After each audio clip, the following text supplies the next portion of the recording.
Good morning student, this is your 12th class chemistry and we were discussing lesson number 5 surface chemistry जिसमें हमने last time कुछ colloids के बारे में discuss किया था कि आपके लायोफिलिक और लायोफोबिक सॉल्ट क्या होते हैं। Lyophilic and lyophilic and lyophobic colloids के बारे में हमने डिस्कस किया था लास्ट टाइम कि लायोफोबिक क्या होते हैं आपके जो आपके लिक्विड हेटिंग होते हैं। क्या होते हैं? Liquid hating. लिक्विड्स को क्या करते हैं? हेट करते हैं। मतलब जिसमें डिस्पर्स मीडियम और डिस्पर्स्ड फेस एक दूसरे से दुश्मन होते हैं, एक दूसरे से रिपेल करते हैं, उनको फोर्स लगा करके इकट्ठे लाना पड़ता है। लायोफोबिक। लायोफिलिक में क्या होता है? Disperse phase dispersion medium equal मतलब अट्रैक्ट होते हैं, जिससे उनके अंदर जो बॉन्डिंग होती है वो स्ट्रांग होती है, तो इनको बनाने के लिए ज़्यादा फोर्स हमें नहीं लगाना पड़ता। अगर इन दोनों में से अगर हम इसके ऊपर इलेक्ट्रिसिटी अप्लाई करते हैं, इलेक्ट्रिसिटी अप्लाई करने पर क्या होता है कि जो इसमें डिस्पर्स फेस और डिस्पर्जन मीडियम में अलग अलग दोनों नेगेटिव पॉजिटिव होंगे, ठीक है, तो वो कैथोड और एनोड की तरफ मूव करेंगे। मूवमेंट होगी किसकी तरफ? कैथोड और एनोड की तरफ मूवमेंट होगी, और इसमें ऐसा कुछ नहीं होता, ठीक है, इसमें ऐसी कोई मूवमेंट नहीं होती। No movement on application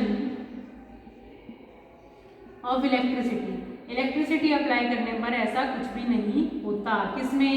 lyophobic कॉलोइड्स में, ठीक है।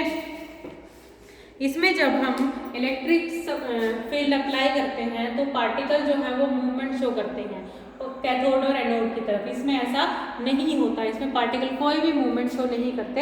हम उस पर जैसे भी इलेक्ट्रिसिटी अप्लाई करते हैं, ठीक है। उसके बाद नेक्स्ट आता है आपका कि आपका ये जो लायोफिलिक है, क्योंकि ये तो एक दूसरे अट्रैक्ट करते हैं, ठीक है,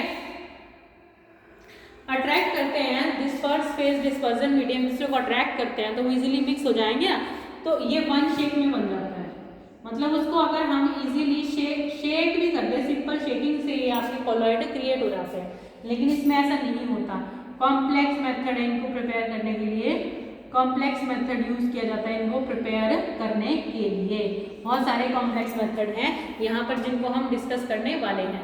और इसमें जो सरफेस टेंशन है, जो ऊपर वाले जिसके डिस्पर्स्ड फेस की, वो क्या होती है? लो होती है। वो क्या होती है? आपकी लो होती है, ठीक है, मीडियम के कंपैरेटिवली। और इसमें क्या होता है? Surface tension. इसमें सरफेस टेंशन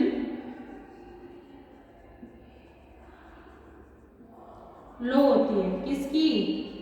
डिस्पर्स्ड फेस की, as compare to dispersion medium. Dispersion medium की जो सरफेस टेंशन है वो ज़्यादा होती है, फेस की कम होती है। इसमें उल्टा होता है, इसमें मतलब उल्टा नहीं, इसमें लगभग बराबर होती है, दोनों की सरफेस टेंशन बराबर होती है, तभी तो वो एक दूसरे के अंदर घुसते नहीं है, ठीक है। उसके बाद विस्कोसिटी मतलब विस्कोसिटी क्या होती है? रेजिस्टेंस टू फ्लो, ठीक है। तो इसमें क्या होता है?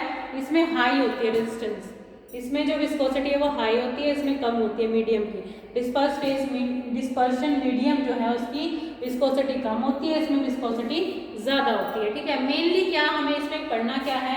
लायोफिलिक सॉल्ट में जो प्रिपरेशन है वन शेप में हो जाते हैं, तो हम प्रिपरेशन जो है लायोफोबिक सॉल्ट की प्रिपरेशन करेंगे। लायोफोबिक सॉल्ट की प्रिपरेशन करेंगे क्योंकि इसकी प्रिपरेशन बहुत कॉम्प्लिकेटेड है, ठीक है। इनकी प्रिपरेशन जो है वो बहुत कॉम्प्लिकेटेड है, जिसको हम आगे डिस्कस करेंगे कॉलोइड प्रिपरेशन में। कॉलोइड प्रिपरेशन में सिर्फ लायोफोबिक की हम प्रिपरेशन करेंगे, क्योंकि लायोफिलिक तो नॉर्मल कोई स्पेशल मेथड लगाने की जरूरत नहीं है, एक शेक करते हैं और वो इजीली प्रिपेयर हो जाता है। उसके बाद नेक्स्ट जो आता है वो है आपका जो आपके ये थे आपके colloids based on the particle of dispersed phase. Dispersed phase जो है आपका उसके अंदर जो पार्टिकल प्रेजेंट थे उसके नेचर के बेस पे हमने कॉलोइड्स को कितने पार्ट्स में डिवाइड किया था? मैक्रो मॉलिक्यूल, माइक्रो मॉलिक्यूल और था उसके बाद एसोसिएटेड मॉलिक्यूल।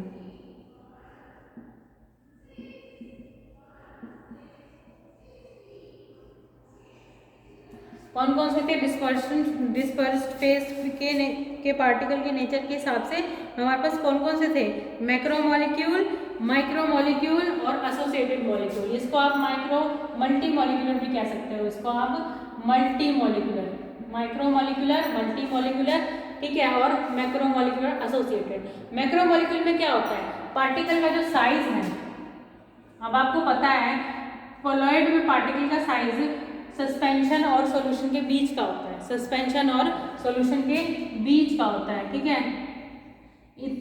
सस्पेंशन और सॉल्यूशन के बीच का होता है, ठीक है, सस्पेंशन और सॉल्यूशन के बीच का होता है इनका पार्टिकल का साइज। और इसको 1 to नैनोमीटर, हाँ नैनोमीटर में तो लिख सकते हैं हम इसको, 1 to 10 नैनोमीटर होता है बेसिकली, 10⁻³ कर सकते हो इसको आप, 1 to 10 नैनोमीटर होता है ये आपका size, particle size 1 to 10 nanometre इनका पार्टिकल साइज होता है। तो मैक्रोमोलिक्यूल में क्या होता है? पार्टिकल अपने आप में बहुत बड़े बड़े होते हैं कि एक पूरा पार्टिकल कोलॉइड का जो साइज है पार्टिकल का उसको सेटिस्फाई करता है कि हाँ ये कोलॉइड है, इनका पार्टिकल खुद एक पार्टिकल पूरा इतना बड़ा होता है।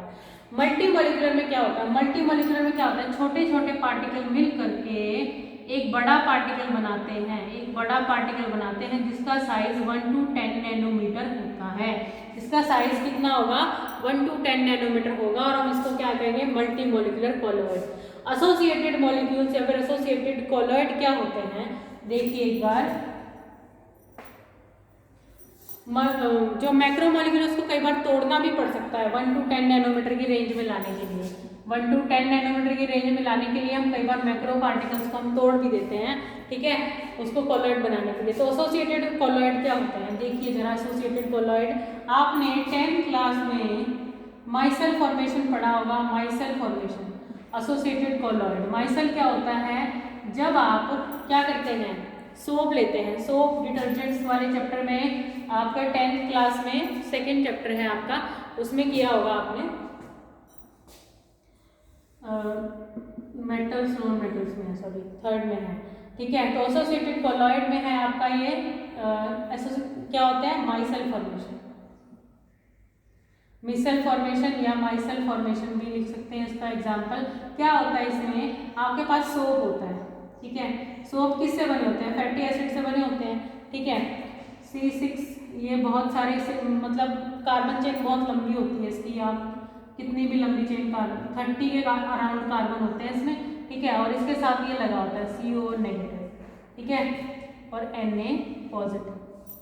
इस तरह से आपका एसीटेट, सोडियम एसीटेट आयन बन जाते हैं, ठीक है, CO नेगेटिव, Na पॉजिटिव, ठीक है। जैसे हम इसको सोप में डिसॉल्व करते हैं, जैसे हम इसको सोप में डिसॉल्व करते हैं तो ये आपका नेगेटिव पॉजिटिव आयन जो है वो अलग हो जाते हैं।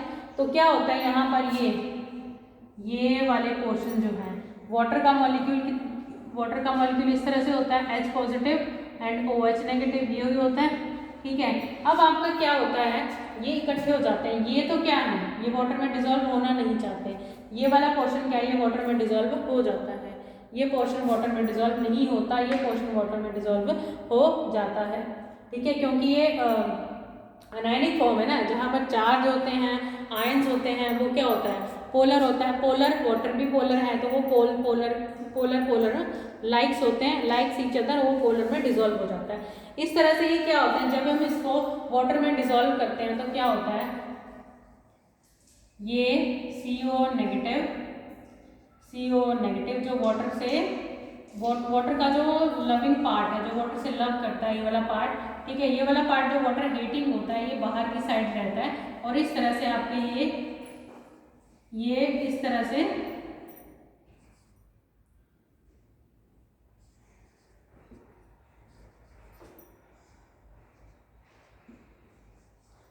से ये आपका सर्कल बन जाता है। इसका जो वाटर लविंग पार्ट है, आयनिक पार्ट है, वो एक सर्कल में आ जाते हैं और वाटर हीटिंग पार्ट है वो बाहर रहते हैं टेल की तरह। तो इस तरह से ये माइसेल बन जाता है। तो माइसेल फॉर्मेशन है एसोसिएटेड कोलॉइड का एक एग्जांपल।